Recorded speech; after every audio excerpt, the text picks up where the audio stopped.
After 3 weeks, after ng Holy Week, ngayon lang ako napunta ulit sa shop ni Boss Joan para bisitahin si Bugoy. At di ba nalakas ang ulan ng mga nakarang araw? Ako po, ay ako, may mga konting kaganapan dito dahil yung shop nga ni Boss Joan wala pa siyang mga proper na bubong, saka yun, basta yung si Bugoy, yan, gusto ko sana kumustahin niya yung iting, oh no,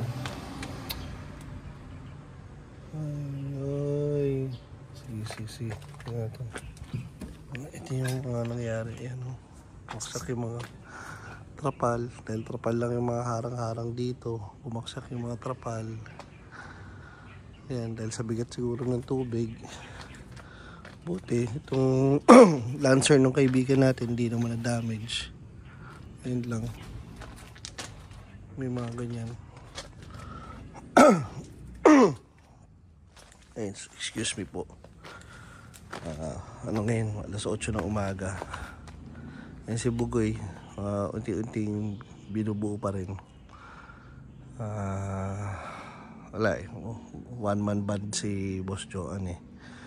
Hindi rin natin mamadali, pero yung mga tent na binigay nila, shout out kila Eileen, sa kay Don Miguel, kay Mike, bigay nila to parang 2 months ago.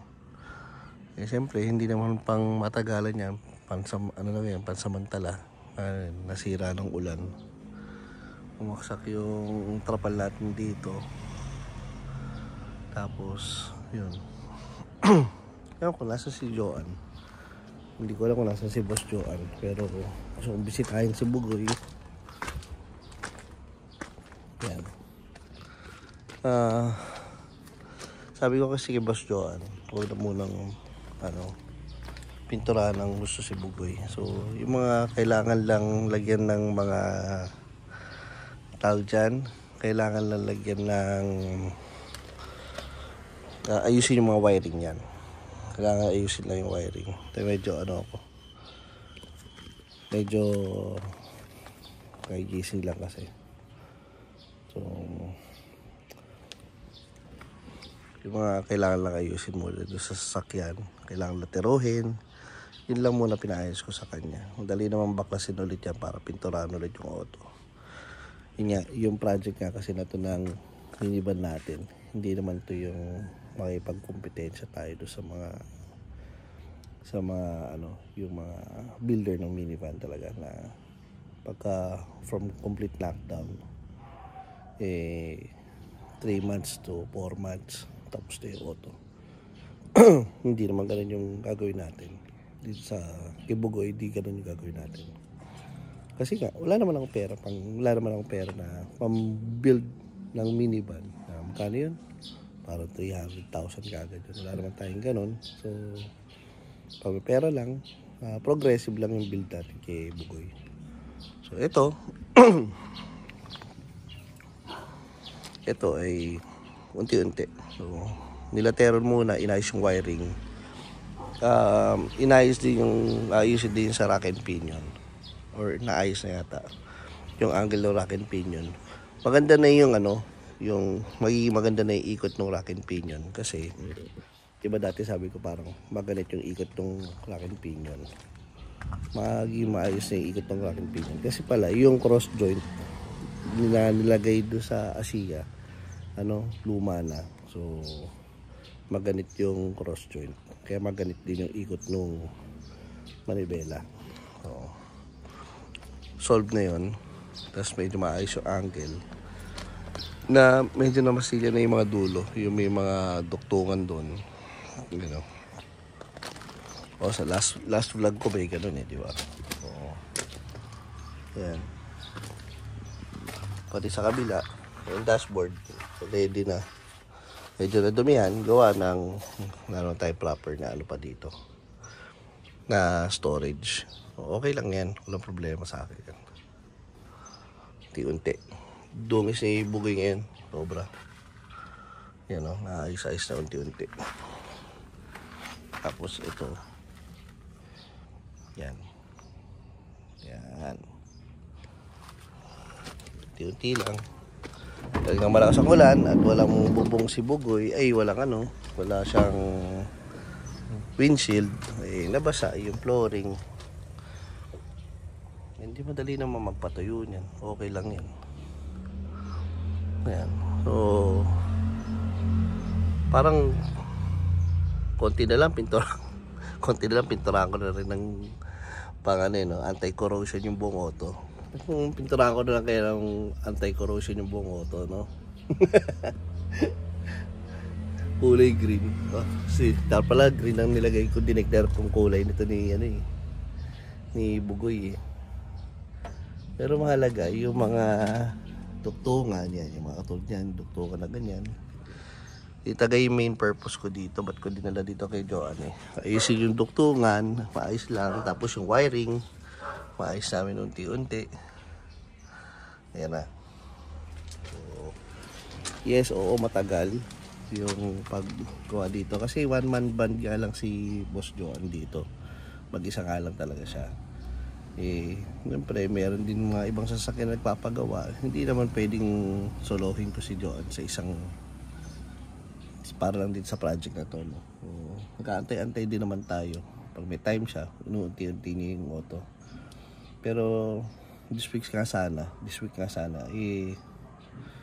tulungan ko siya kung anong pwede kong itulong dito sa pagbuo kay Bugoy para makausad-usad na.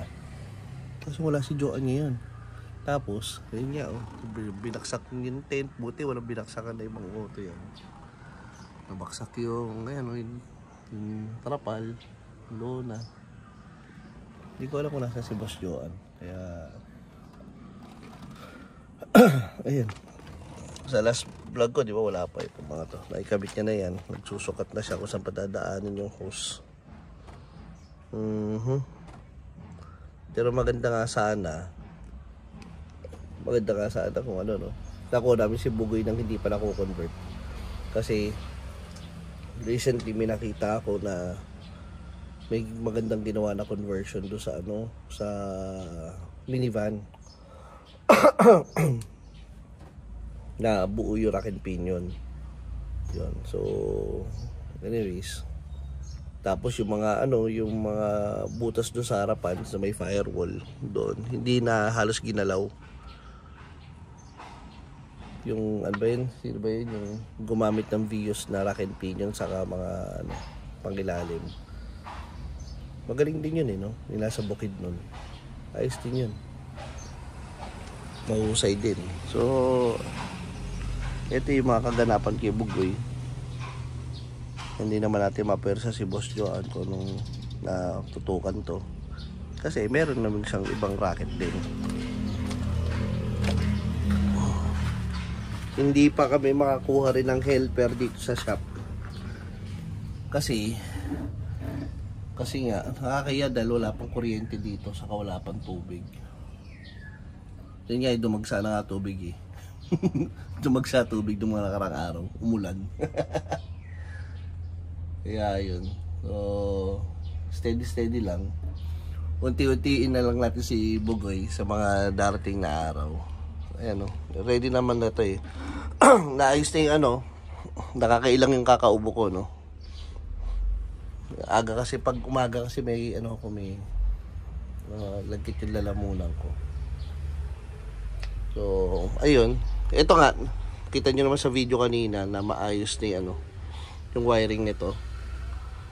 Isasalpak na lang to. Inaayos na lang kung ano yung nando sa ilalim naging sa ilalim ng dashboard. Yung mga brake master, hydrovac, yung konting wiring pa doon, mga nandun, yan. Ito kaya ko lang ako na maglihan ito eh. Unti-unti na lang. Kailangan lang maayos ito. Kasi yung Vios